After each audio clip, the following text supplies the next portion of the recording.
दीर्घ संधि का चौथा नियम क्या है? री री यानी प्लस के दोनों तरफ इधर भी और इधर भी री री रहेगी, यानी ह्रस्व और दीर्घ री रहे तो रिजल्ट में हमारे क्या आएगा? दीर्घ। क्योंकि संधि का नाम क्या है? दीर्घ। तो हम जो दीर्घ वर्ण जो रहेगा या दीर्घ मात्रा जो रहेगी हम वो लेंगे। तो इसके क्या एग्जाम्पल हैं? जैसे मातृ वॉइस रॉकेट,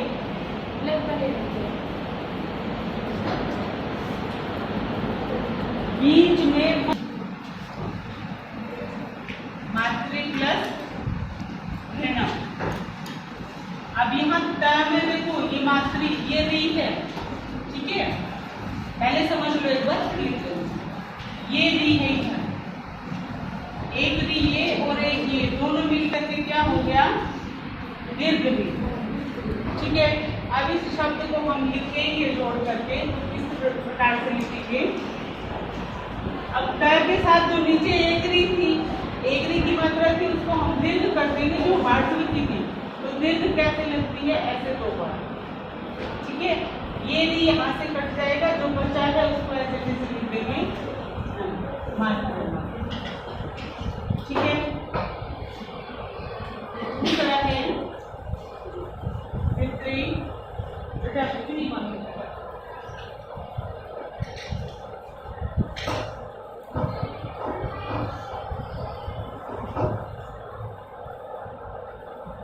इसके चार ही एग्जाम्पल से ज्यादा नहीं है इसके। एक तो यही है पितृऋणम,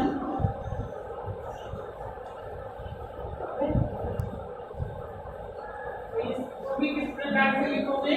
त के नीचे दीर्घ और नंबर 3 पे है इसका रात्र दृष्टि। रात्र क्या होता है? भाई।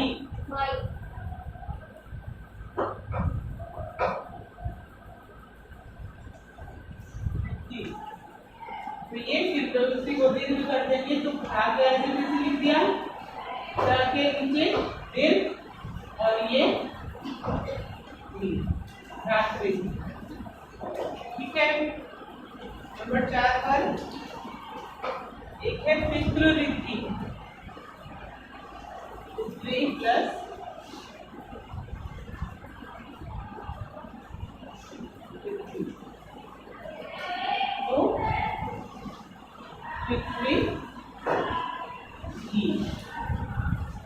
ठीक है। नोट करो इसको, इसके 4 एग्जाम्पल। सुना है? Yes ma'am. सुने हैं ना? यस। चलो कोई बात नहीं, अभी आगे आपको सिलेबस में आएंगे। मुझे ऐसा ध्यान आ रहा है जैसे इस समय करवाया हुआ आप लोगों ने। चलो कोई तत्सम,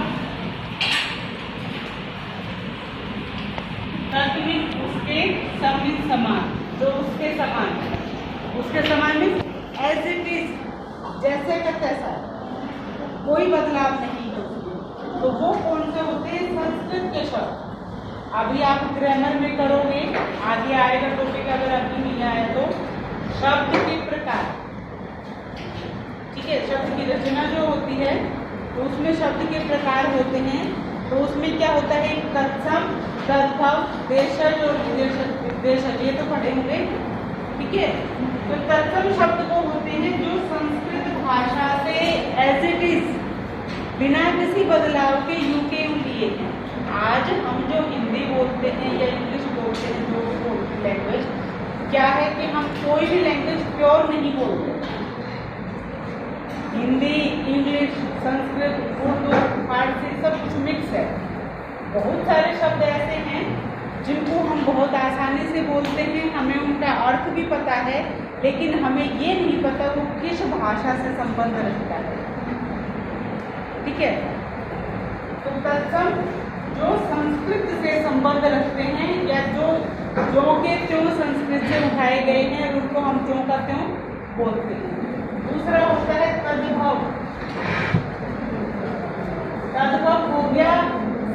संस्कृत का बदला हुआ रूप जो हिंदी में प्रयोग करते हैं। संस्कृत के शब्द का बदला हुआ रूप, अर्थ संस्कृत के उसी शब्द वाला, लेकिन कुछ मात्राओं का फर्क है। जैसे उदाहरण के तौर पे मैं बताऊं आपको, अग्नि। अग्नि जो है संस्कृत का शब्द है, ठीक है, लेकिन हम आजकल अग्नि नहीं बोलते। हमें ये पता है अग्नि क्या है, हमें पता है कि अग्नि का अर्थ क्या है, लेकिन हम उसके लिए किस शब्द का प्रयोग करते हैं? आग। तो ये जो आग है वो क्या है? वो तद्भव है। इस अ का आ हो गया, ग जो यहाँ आधा था उसको हमने पूरा कर दिया और नी को इसमें से हटा दिया। इतना बदलाव इसमें आया कि अ को आ कर दिया और ग को पूरा कर दिया, नी को यहाँ से हटा दिया। तो ये जो बदलाव वाला शब्द है वो क्या है? तद्भव।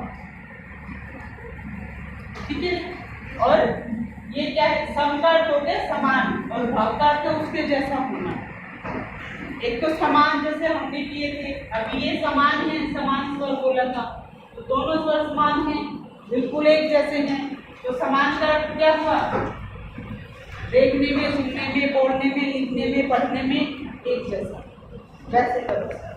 और ये तद्भव, भाव का अर्थ होना उसके जैसा हो या उसके जैसा अर्थ हो। ठीक है।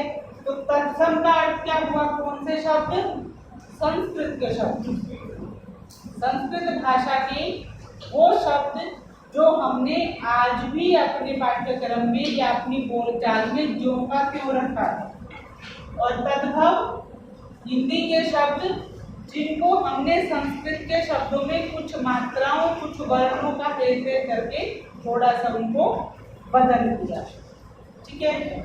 तो अभी हमने जो री का किया है, ये कर रहे थे, इसका प्रयोग हमेशा तत्सम में होता है। यानी री मात्रा के रूप में या कैसे भी अपने स्वतंत्र अस्तित्व के रूप में जिस भी शब्द में आएगा वो शब्द कैसा होगा? तत्सम, तद्भवनी, तत्सम। ठीक है। री जो है वो हिंदी का नहीं, संस्कृत का वर्ण, इसका प्रयोग संस्कृत में होता है। तो जैसे पृथ्वी, पृथ्वी, पृथा, ये शब्द हैं, उसमें री की मात्रा आती है इसकी ऐसे, जैसे मातृ, पितृ, भ्रातृ। तो ये शब्द कैसे हैं?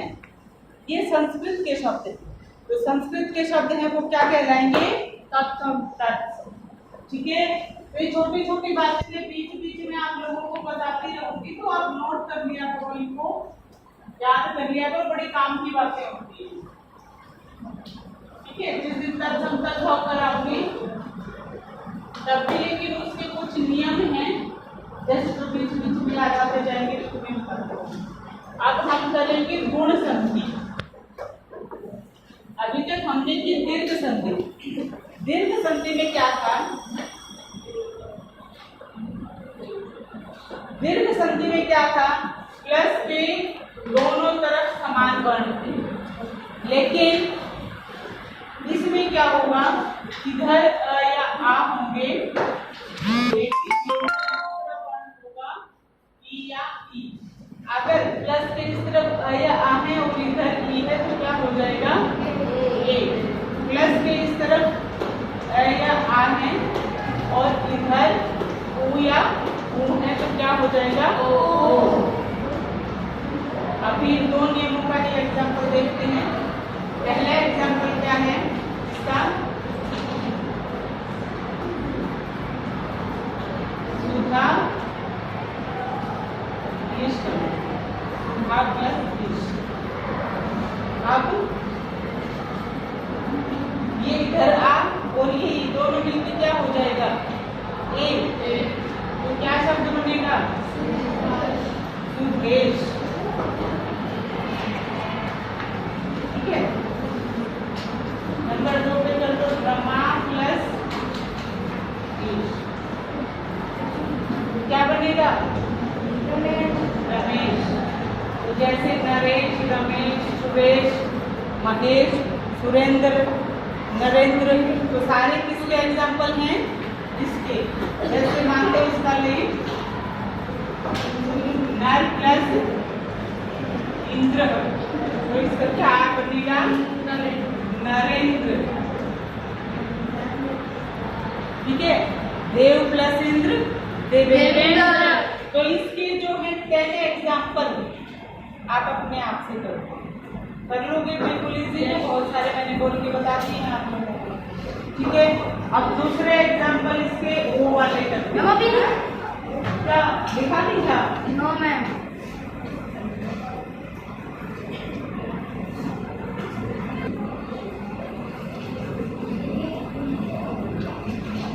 अब ये दूसरा क्या है?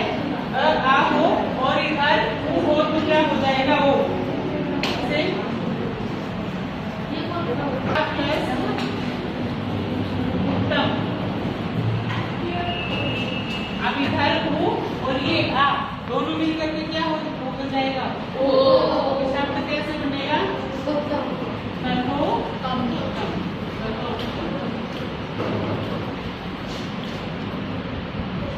दया प्लस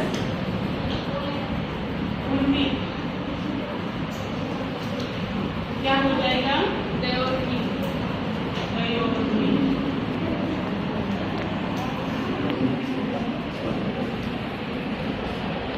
ब्रह्म प्लस ऋषि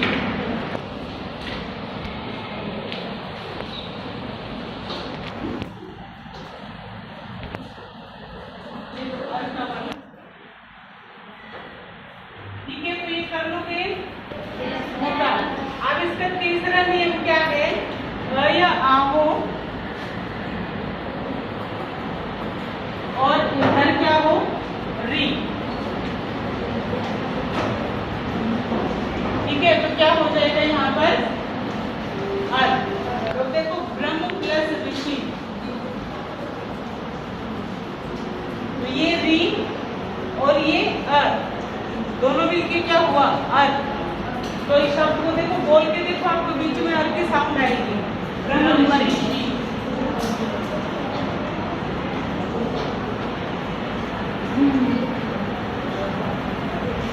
ठीक है।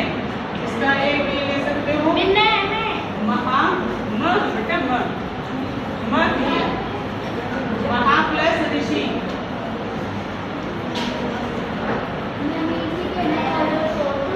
इसका क्या बन जाएगा? महर्षि। ठीक है। तो इस तरीके के जो एग्जाम्पल हैं, पहले जो वीडियो पर आप लोगों ने नोटबुक में नोट किया हुआ है, वहां से इसको कंप्लीट करोगे। 10 एग्जाम्पल कर लेना। ठीक है। और इसके तो 10 मिलेंगे भी नहीं, इसके तो 4 ही है इसके 10। ठीक है। कर लोगे? Yes ma'am. लास्ट दे लो री। तो इसका क्या हो जाएगा? ठीक है। तो इसके 2 ही एग्जाम्पल हैं, स्व प्लस युका। इसका क्या है? स्व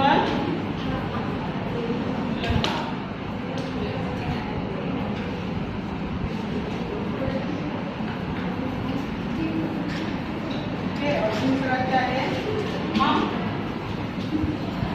प्लस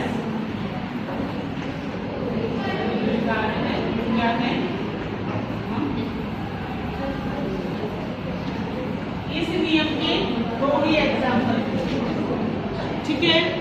तो ये आपकी हो गई आज गुण संधि। इसको इसकी प्रैक्टिस करके आओगे तो कल के उसमें चैप्टर 6 लर्न करने के लिए